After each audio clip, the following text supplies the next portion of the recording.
What up, everybody? All right, so what we have here is just another little small thing, something from Builtright Industries. And what it is that you can access the behind seat storage on the passenger side of these crew cab trucks. So what they've done here is they've made a little bracket and pull tab here. So you can set this up, and the little metal clip that you would have to pull from behind the seat, that's really a pain in the butt to get to. I don't know why Ford didn't just do this on that side to begin with from the factory, because there is access to storage behind the seat. You know, probably, I mean, they didn't do it in the earlier trucks either. I would say cost cutting, but this right here is a great solution. I think this was like 30 bucks or something. The only thing I'm really disappointed about is this piece is plastic, and the video I watched determined to buy this had it as a anodized aluminum piece. But I mean, I'm wanting to say, you know, thinking about it, they probably changed that because this has to be loosely put on, and maybe aluminum would rattle and make noise against this bracket, so they went to plastic to keep that from happening. I mean, after all, it's not a lot of tension on that pull. It's just really small, so it's hard to get in there. A lot of people use a wrench or something like that behind the seat. It's going to be very difficult to show you until I get the seat down, but I'm going to go ahead and get the seat down and then show you exactly what it is, in case you might have one of these trucks, 21 to 23 F-150, and I think in the earlier, what was it, 18 to 21, it's the same way for the back on the driver's side.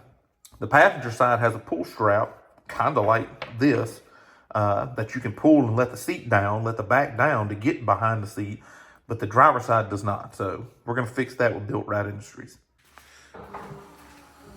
I still love that feature of this truck. It gets kind of annoying because my key is right behind this door right here, and the truck's right here.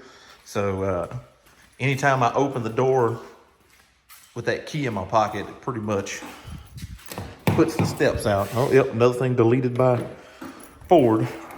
Back behind this driver's side rear seat, what you're going to want to do here is pull this and get the bottom partially up. So once you have the bottom partially up, you see how it lifts the back up and out a little bit? So if you get this seat back almost all the way up, and it might help if you just put it, you know, all the way up, you'll be able to reach back behind the seat and get to what I'm talking about. Holy Jesus, yeah, you can't see that back there. Let me turn the light on. All right, so I got my light on. See if we can see it here. All right, so that's what we're looking for right there. So there's a little metal clasp that you can get on. Let me fold the seat down, you'll be able to see it much better. All right, seat's folded down. Just to give you an idea, this right here is what you're, come on, focus, let's go. This right here is what you're getting at. So you would pull this up and it releases the seat back so you can get behind here. Now, granted, there's not a whole lot of storage if you have the B&O setup.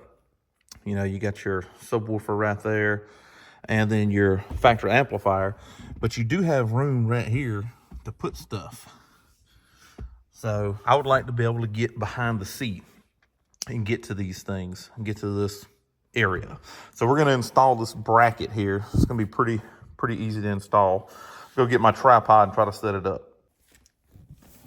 All right, so I try to get this camera where you can see everything, but it's difficult to see this side and this side. So you got two, I think they're T30s.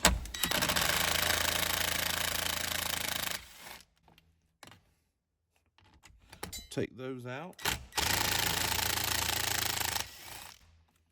Remember, when you're using little cordless impacts and stuff, put it on the low setting.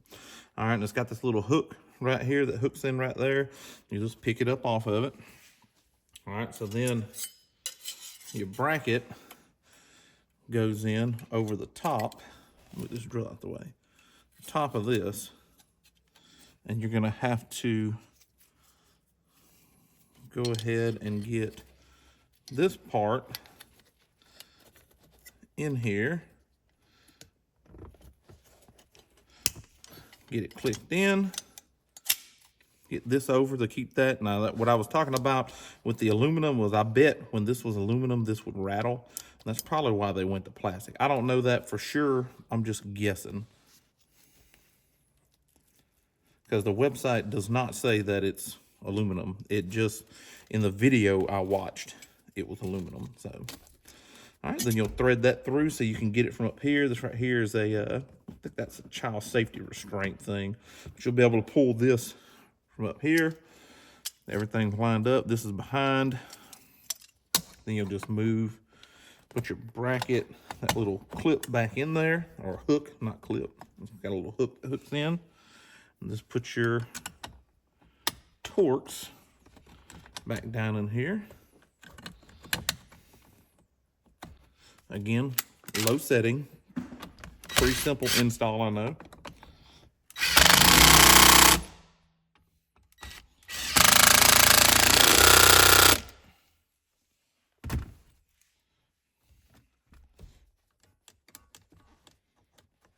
See, that would lock like that.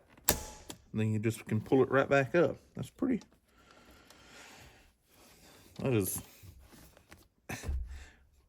How simple is this of why Ford didn't do it? I know there's not a boatload of storage, but if you had, let's say, XLT or something that didn't have, I don't think this amplifier is here if you don't have the B&O, if you have a standard radio.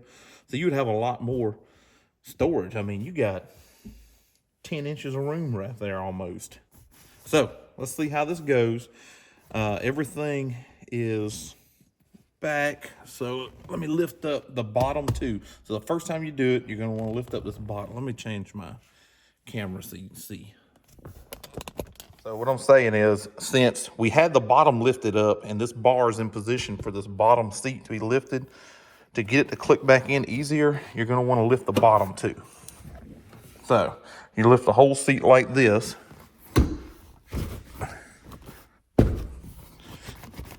And now she's clicked back in. My goodness, this is more difficult to do with one hand than what I thought it was going to be.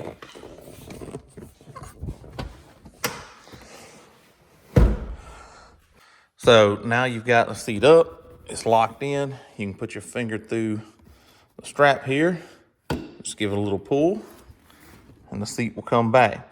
Now, it is sometimes a pain to get locked back into position, the way that this thing is designed, but it's like that anyway. So the bar shouldn't have moved, so you should be able to just push it back. Yeah, and then your seat's locked back. So every now and then you might have to push that twice, but if you give it a firm push, I mean, you got to latch it because it's not a traditional latch like the other side, but it still is latched into place and everything's perfect. You can get to your behind the seat storage. Thank you, Builtright Industries, for making this thing. It's just another small little accessory, modification, or whatever you want to call it. All right, so that's another short video in the books. Figured I'd show you. They give you a cool little sticker here. Thank you for your support. It's got some instructions here. You can probably go to one of their things and watch it. But like I said, the one that I watched had the aluminum one. Just know that it is plastic, but I don't think it's going to make any difference. Matter of fact, it's probably made it a lot quieter. I would imagine that an aluminum piece in that thing's place up against that metal bracket would rattle and make a bunch of noise. So thank y'all for watching. I know this was another short one. I'm just trying to put a little content out there. Anytime you change to a different vehicle on YouTube, for some reason, it kills the algorithm and the channel suffers. So just trying to get back in everything, put some content out that people might be interested in, show some new products and things that I found with these trucks that I don't find a lot of information about out there, and some things there are a little bit of information about. So stay tuned for more. I think I'm probably going to buy the Ford Performance leveling kit and all for the truck, and those videos on that installation and all that good stuff. So appreciate you guys for watching, the ones that stick with me. Been doing this for close to 9 years now, and some people have been here from the beginning, so I really appreciate that.